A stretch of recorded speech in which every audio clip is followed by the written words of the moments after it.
अस्सलामुअलैकुम वरहमतुल्लाहि वबरकातुहू। बिस्मिल्लाहिर्रहमानिर्रहीम। रब्बिश्रह ली सदरी व यस्सिर ली अमरी वहलुल उक़दतम मिन लिसानी यफ़क़हू क़ौली।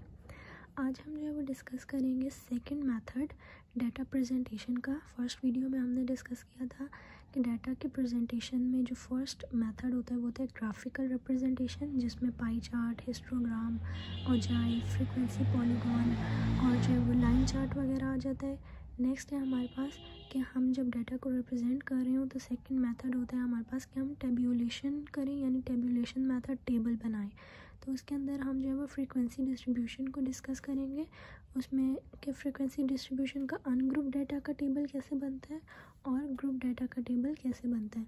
तो इससे पहले कि हम वीडियो को स्टार्ट करें, हम जो है वो हदीस की रोशनी से देख रहे थे कि कौन लोग बेहतर हैं, किन लोगों को हदीस में बेहतर कहा गया है। तो हमने इससे पहली वीडियो में एक हदीस डिस्कस की थी कि बेहतर वो लोग हैं जो कि अखलाक में अफजल वो लोग हैं जो कि अखलाक में अच्छे हैं।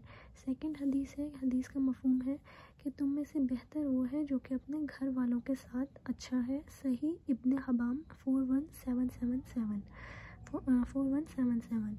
तो हमें ये चाहिए कि हम अपने घर वालों के साथ बहुत अच्छा रवैया रखें, अपने बहन भाइयों के साथ, अपने पेरेंट्स के साथ, ताकि जो है वो हम अच्छे लोगों की कैटेगरी में आ सकें। ऐसा ना हो कि हम बाहर वालों के साथ बहुत अच्छे हों लेकिन हम घर वालों के साथ हमारा रवैया जो है वो बेहतर ना हो। तो हमें एक बैलेंस क्रिएट करना है कि हम बाहर वालों के साथ भी अच्छे हों और घर वालों के साथ भी अच्छे हों। जैसा कि एक और हदीस का मफहूम है कि जो इंसान अपने मुसलमान भाई की मदद के लिए, उसकी हाजत ज़रूरत पूरी करने के लिए एक कदम भी चलता है तो उसे मस्जिद नबवी में 30 दिन एतकाफ़ करने का सवाब मिलता है। तो अनकाउंटेबल रिवॉर्ड्स होते हैं दूसरे की मदद करने का। तो हमेशा हमें चाहिए कि हम अपने आप को गिविंग एंड पे रखें, दूसरों के लिए फैसिलिटेट करें दूसरों को। और अगर हमें अपने आप को रिसीविंग एंड पे रखना है तो वो सिर्फ अल्लाह ताला के आगे रखें, और वही इस चीज़ का मुस्तहिक है कि हम उससे मांगें और अल्लाह ताला भी खुश होते हैं कि उससे मांगा जाए। तो अब हम जो है वो अपने टॉपिक को स्टार्ट करते हैं, फ्रीक्वेंसी डिस्ट्रीब्यूशन को।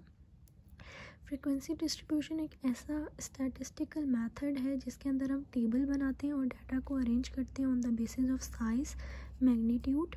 इंडिविजुअली भी पुट करेंगे उसको डाटा को और ग्रुप के अंदर भी। तो हम दोनों मेथड्स देखेंगे कि हम इंडिविजुअली किस तरह टेबल बनाते हैं और ग्रुप में किस तरह बनाते हैं। 3 टाइप्स होती हैं फ्रीक्वेंसी डिस्ट्रीब्यूशन की: cumulative frequency distribution, less than and more than cumulative frequency distribution, relative frequency distribution and percentage relative frequency distribution. तो पहले हम जो है वो एग्जांपल स्टडी करेंगे अनग्रुप डाटा की, कि ये हमारे पास उन्होंने डाटा दिया हुआ है, इसमें उन्होंने कहा है कि रिलेटिव फ्रीक्वेंसी और परसेंटेज रिलेटिव फ्रीक्वेंसी डिस्ट्रीब्यूशन का टेबल बना के दें। तो हम सबसे पहले क्या करते हैं कि मैक्सिमम वैल्यू लिख लेते हैं कि मैक्सिमम वैल्यू क्या है डाटा में 90 और मिनिमम वैल्यू कितनी है हमारे पास 40। तो हम एक रेंज निकाल लेंगे कि मैक्सिमम -40, 50 हमारे पास रेंज आ गई कि हमारे पास डाटा में रेंज कितनी है।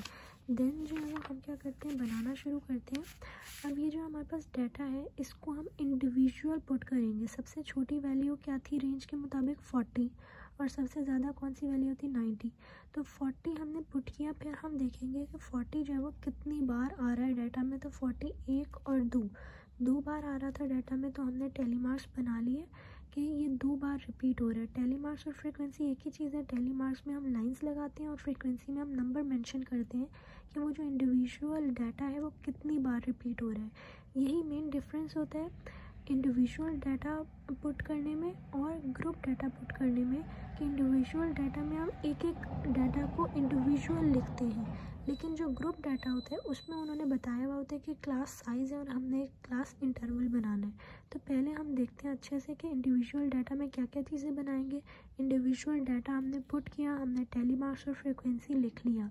अब टेलीमार्क्स में ये चीज़ देखनी होती है कि जब टेलीमार्क्स हम लिख रहे होते हैं तो 4 के बाद जो 5th लाइन होती है वो इस तरह कट करके लगती है।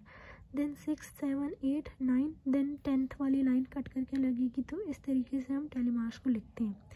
अब जो उन्होंने कहा था कि रिलेटिव फ्रीक्वेंसी निकालें, तो रिलेटिव फ्रीक्वेंसी इस तरीके से निकलती है कि जो ऑब्टेन्ड फ्रीक्वेंसी है वो और जो इन सब को ऐड करके टोटल फ्रीक्वेंसी निकली है वो, इन दोनों को हम डिवाइड कर देंगे। ऑब्टेन्ड फ्रीक्वेंसी को टोटल फ्रीक्वेंसी पे डिवाइड करेंगे तो हमारे पास रिलेटिव फ्रीक्वेंसी आ जाएगा। इसी तरह हम सबका करेंगे कि ऑब्टेन्ड फ्रीक्वेंसी को टोटल पे करेंगे तो हमारे पास आ जाएगा, हमारे पास फ्रीक्वेंसी आ जाएगी, रिलेटिव फ्रीक्वेंसी आ जाएगी।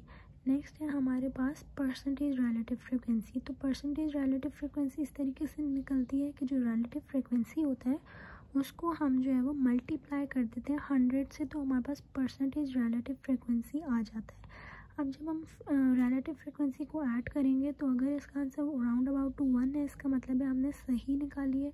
और इसी तरह अगर परसेंटेज रिलेटिव फ्रीक्वेंसी को ऐड करके आंसर राउंड अबाउट टू 100 है, इसका मतलब है हमने सही परसेंटेज रिलेटिव फ्रीक्वेंसी निकाली है।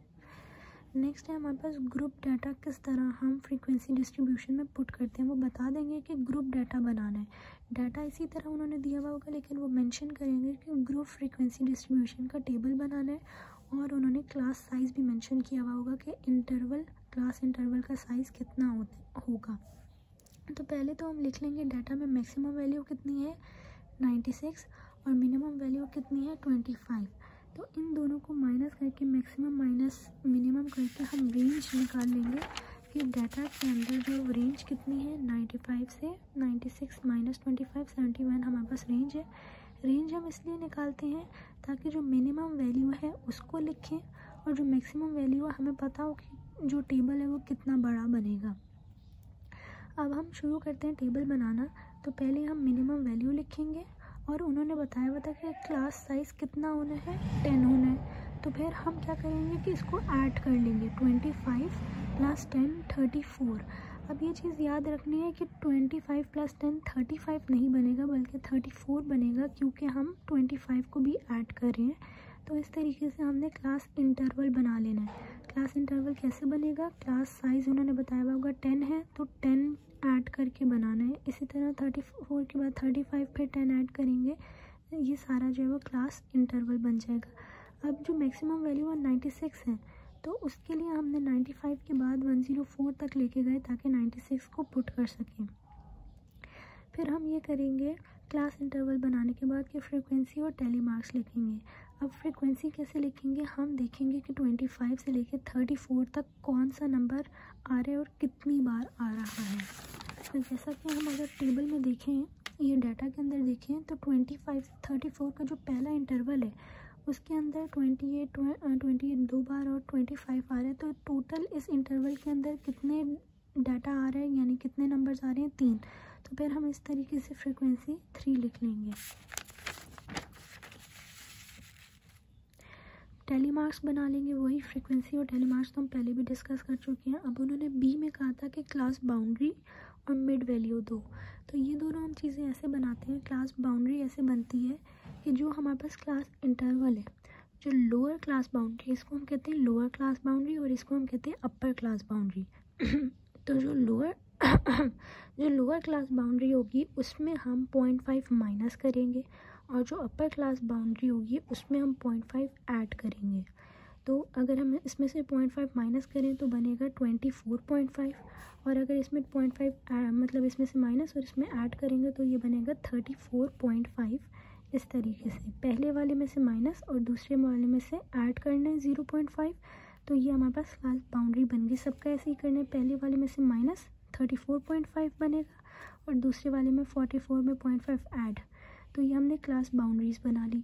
मिड वैल्यू इस तरीके से निकलेगी कि जो लोअर क्लास बाउंड्री है और जो अपर क्लास बाउंड्री है इन दोनों को ऐड करेंगे और 2 के ऊपर डिवाइड कर देंगे, तो हमारे पास जो है वो मिड वैल्यूज़ निकल आएंगी। सबकी हमने ऐसे ही निकालनी है। सी में उन्होंने कहा था कि लेस देन ये कम्युलेटिव फ्रीक्वेंसी दो, less than cumulative frequency and more than cumulative frequency. तो ये हम इसके लिए जो है वो less than upper class boundary और more than upper class boundary भी लिखते हैं।